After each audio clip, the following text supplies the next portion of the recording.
Hear about how you were a musical prodigy when you were 12. That's the interesting shit. So, what happens then with high school? Where do you go to high school? And are you doing this Uh, music thing all throughout high school, or does it like change at some point?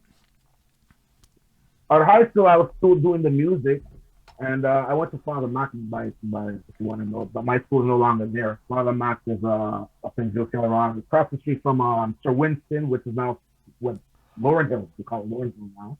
Mm, yeah. Music, like I said, music.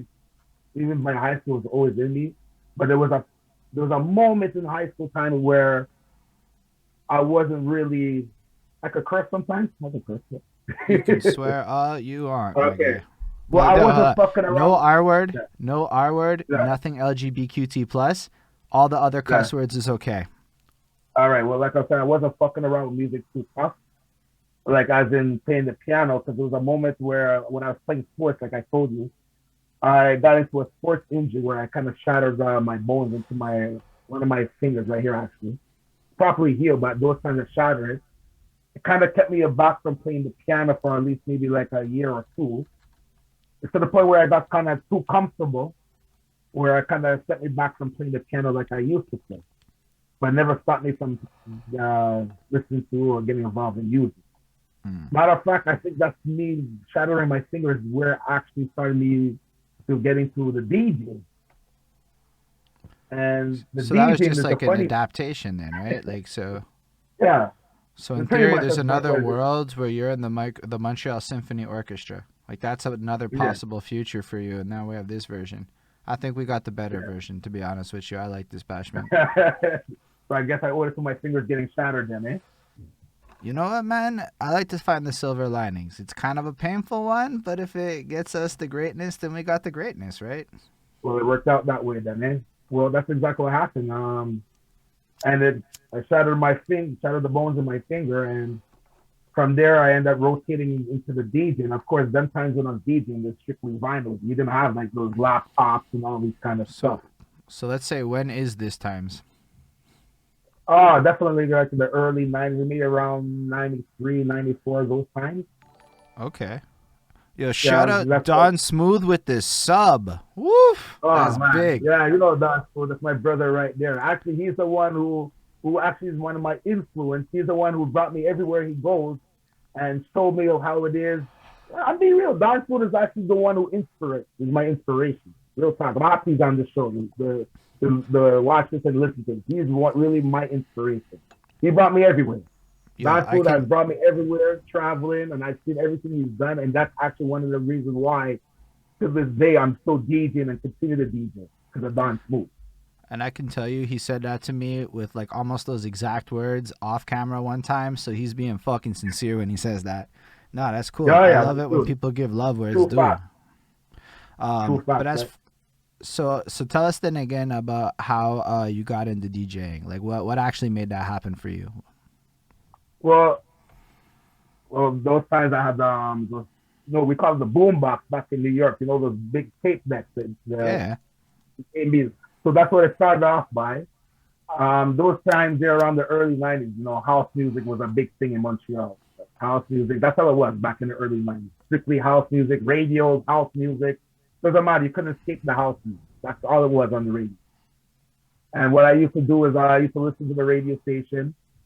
And there was times where I wasn't home. I said, man, I need to record because I knew what was going to come on. I needed to put the tape deck in and hit record and record what's on the radio. Mm. Then it's to the point where I realized there's so much commercial talking going on. So I would use another tape deck and I would actually record the music on one side and I would actually cut out the commercials and I would actually make myself my own cassette. As if like you would actually think that how Mm. listen to my cassette, you would actually think you were buying the cassette at the record store back in the days where it was what HNZ that we used to have. We don't have anymore record stores, but those times with HNZ was it Sam the Record Man, all this kind of stuff. You would actually think that you're buying my tape deck, my tape at the record store. Just the way I would cut it out. It was so good that actually I would let other people listen to it, and they were like, "Man, like you should get into this. Like you should seriously get into this because the way I'm cutting this out is like it's coming out so perfectly." So I said, all right. So I started doing that. And then all of a sudden, it's like, I realized, man, I could do this. Then a family friend of mine, his name's Jimmy Abrazesi, he was actually a house music DJ. And I was very close with his younger brothers. Like, we practically lived across the street from each other. So mostly every weekend, I'll be over their house. And while I'm over their house playing with his brothers, the oldest one, Jimmy, he'll be in his bedroom and you have his two record players, two vinyls. And he would start doing his mixes and everything. I would listen. And that's the thing about me. My ears are always open. Even I'm having a conversation with you, I can always listen to the other side and hear different kind of sounds. My ears have always been an open mind when it comes to different sounds and music. And Jimmy pretty much caught the music he was playing. He caught on to me. I would sneak in his room. He wouldn't even know I'm in his room. I would just listen to him mixing because he has the earphones, so he doesn't know I'm in his room listening to him. And it's to the point where he caught me and he brought me into his room and he just pretty much showed me the basics of what he's doing, from like playing one record song and how to mix it to the next record song. So he would show me the basics. So it's to the point where every weekend you would his younger brother would think that actually not coming by his house to play with them, but I was really going by to see their older brother. I learned more of the mixing, what he was doing on the vinyl. And, my mother, those times, she's working 9 to 5 jobs at the hospital. She's there working night shifts, mornings. Those times I'll hardly see my mother. So I'll be always by there, sleeping over. I was just 24/7 on the vinyl until I was able to get my own vinyl. And when I first got my own vinyl, I wasted no time. I think that record vinyl probably lasted maybe a day or two. I broke that shit. Because, trying to do these scratches and all this kind of stuff. I was trying to do scratches before actually trying to mix. But I was so fascinated with the scratches when I was pretty much supposed to learn the basics, just mixing, right? And so what are the basics like? Give us a crash course on the basics. Basics like trying to mix one song to the next song with the faders and all that, and also trying to listen to the beat, how to catch it, all the basic things, right? And also trying to mix from, like, for example, like a hip hop song into an R&B song, all the different kind of sounds, the basics, right?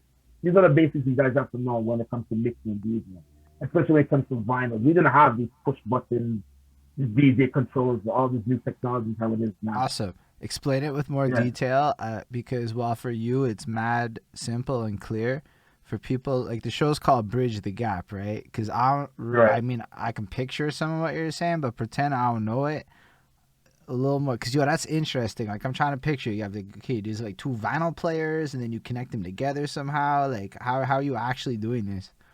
Well, I mean, like, for example, like, you see the new DJ controllers, they have like they have these the pads, right? The push button pads. Yeah.